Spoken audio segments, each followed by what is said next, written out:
Samuel threw Christine out of his mansion because of her very bad body odor. Christine had been the envy of every girl on campus at Nnamdi Azikiwe University in Awka.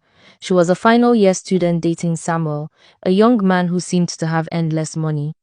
He owned several cars and a beautiful mansion in the heart of Awka where Christine lived with him after leaving her school hostel. They went on vacations to Dubai and South Africa. They wore designer clothes and threw parties that everyone talked about for weeks. Other girls whispered about how lucky Christine was, how she had won the lottery of life by finding such a rich boyfriend.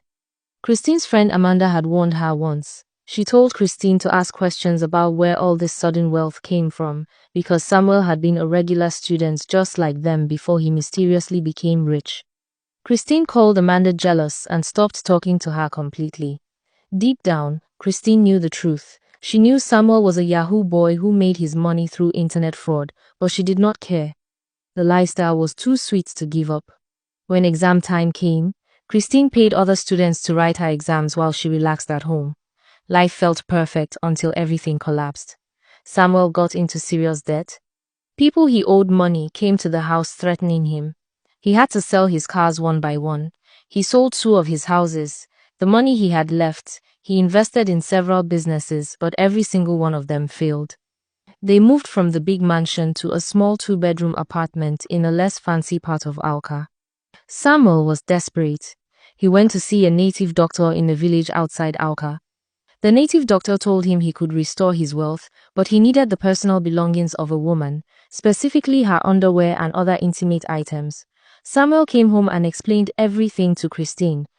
Without hesitation, she agreed. Her reasoning was simple.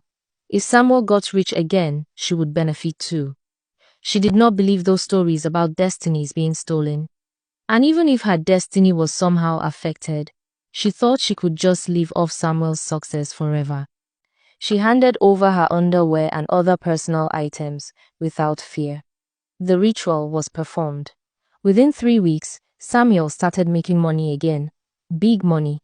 They moved back to a nice house. He bought a new car. Everything seemed to be returning to normal. Christine was relieved and happy. Then the smell started. Samuel complained that Christine had a terrible body odor. She was confused because she bathed twice daily and used expensive perfumes like she always had. She could not smell anything wrong with herself, but Samuel kept complaining. When she went to the market, people moved away from her. In church, the woman sitting next to her shifted to another seat. Classmates wrinkled their noses when she walked past. Even strangers on the street turned their faces away.